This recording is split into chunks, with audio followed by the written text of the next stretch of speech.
আম্মু কখন থেকে ডাকছি, কোথায় ছিলে? মঙ্গল গ্রহে ডিজে গানে ডান্স করছিলাম। আম্মু গো, বাইরে কি সুন্দর বৃষ্টি পড়ছে। আজ রাতে কি রান্না করবে? ডাইনোসরের মাংস। আম্মু আব্বুর কি হয়েছে? পেটে গড় গড়, বাথরুমে ভর ভর, কানে যায় না নাকি?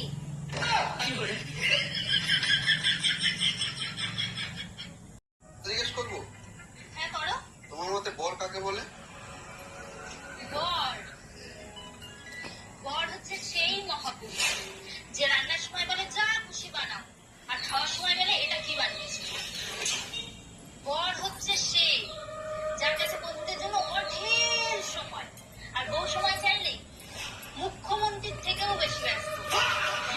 বর হচ্ছে সেই যার কাছে নিজের বোন কচি খুকি, আর বউ পুরি দম। বর হচ্ছে সেই যার কাছে নিজের মায়ের কোনো দোষ নেই, আর বউর সময় সিবিআই। আর সব থেকে বড় কথা, বর হচ্ছে সেই যার কাছে নিজের বউ ছাড়া পৃথিবীর সব বউদের সুন্দর লাগে। আর কিরে কালি, কেমন আছিস? দেখ, কালি বলে ডাকলে সোজা ব্লক করে দিবো। আচ্ছা, ব্লক করে দিলে ফসা হয়ে যাবি। আরে গাধা, ফসা তো ফিল্টারে হবো। কিরে কালি, তোমরা ছেলেরা বিয়ে করতে যাওয়ার সময় মুখ কেন ঢেকে যাও? তোমার খেয়ে দেয়ে কোনো কাজ নাই, কাটা গায়ে শুধু নুনের সিটা দিতে ভালো লাগে, তাই না? আমি জানি ছেলেরা রাত্রে লাল হয়ে যায় তার জন্য, তাই না? আরে না, ফাঁসি দেওয়ার সময় আসামিকে যে কারণে মুখ ঢেকে রাখে সেই কারণে। আচ্ছা, তোমরা ছেলেরা শুনলাম নাকি তুমি দাদার নামে কেস করেছো? করবো না?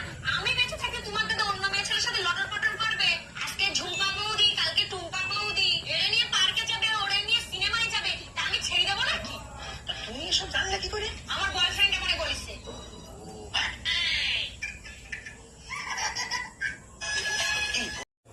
আমি যে স্কুলে পড়তাম, তুমিও কি সেই স্কুলে পড়তে? হ্যাঁ, আমিও ওই স্কুলে 15 বছর আগে পড়তাম। তা তোমাদের সময় কি ওর নাম ছিল? হ্যাঁ, উনি তো আমাদের ইংলিশ পড়াতো। দেখ না, এখন কত বয়স হয়ে গেছে। ও, তার জন্যই তো স্যার আজকে আমাকে বললো তোর মতো ফাঁকিবাজ আজ 15 বছর পর দেখলাম। শোনো, আমাদের বিয়ের কথা কি তুমি বাসায় বলছিলা? হ্যাঁ বলছি, কিন্তু বাসা থেকে রাজি হচ্ছে না। কি করবো বলো তো? তুমিই তো বলছিলা তোমার এক কথাই নাকি তোমার বাবা মা রাজি হয়ে যাবে। আরে বাবা মা তো রাজি আছে, কিন্তু স্বামীকে বোঝাবো কি করে? আচ্ছা শোনো, আচ্ছা, ছেলেটা কিরকম হয়? ছেলেরা তো আলুর মতো হয়, সেটা কি করে? যে কোনো সবজির সাথে চলে যায়।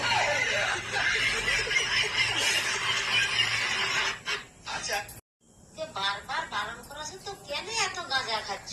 শরীরটার কি অবস্থা হচ্ছে বলতো? ওই সকল বাদ দাও, দেখো আমাদের পাশে দুজন কেমন দাঁড়িয়ে আছে।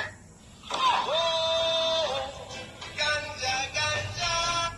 তোকে বারবার আমি আর বাপের বাড়ি থাকবো না, তুমি আজকে এসে আমাদের নিয়ে যাও। এখানে প্রচন্ড গরম। গ্রামের থেকে শহরে গরম আরো বেশি। তুমি এক কাজ করো, বেশি বেশি লেবুর শরবত খাও। সব শরবত খাই দেখছি, কোনো শরবতে কাজ হয় না। তুমি এসে আমাদের নিয়ে যাও। বুঝতে পারতে, আমার মাথা না খাইলে তোমার কলিজা ঠান্ডা হবে না। আমি আর বাপের বাড়ি ইবালের ভিডিও বানাইতাম ভাই, 60-এর বেশি লাইক আর হয় না। আমার একটা লাইক, আমার নানির একটা লাইক, আমার দুই বন্ধু 2টা লাইক, আর প্রেমিকায় দিলে দেয়, না দিলে নাই। ভাইয়া, আপনার কাছে নবরত্ন তেল আছে যা মাথায় দিলে মাথা ঠান্ডা হয়ে যায়? জি ম্যাডাম আছে, তা কতটুকু দেবো? আপনি এক কাজ করেন, আমাকে 1 বালতি দিয়ে দেন। এক বালতি তেল দিয়ে কি করবেন আপনি? গোসল করবো, গরম অনেক পড়ছে তো তাই। ভাইয়া, বলছি কটা বাজে? আমি ভালো, আপনি বলুন। হ্যাঁ, কি যেন একটা বলছিলেন আপনি? কটা বাজে? নৌনি নটা, নৌনি কটা, কি বলছেন? পৌনে কটা, কি করে? কটা কটা, পৌনে কটা, পৌনে নটা কটা। বলছি কটা বাজে? ঘরে বউ থাকতে আশেপাশে ভাবিতে দেখো, তোমার লজ্জা করে না? পাশের বাড়ির ভাবিরে দেখো, এত সুন্দর, ভাই তো সপ্তাহে 10 দিন রোমান্স করে। 1 মিনিট, সপ্তাহে তো 7 দিন হয়, 10 দিন পাইলা কোথায়? বউ সুন্দর হইলে পুরুষ মানুষ ওভার টাইমও করতে পারে। ঘরে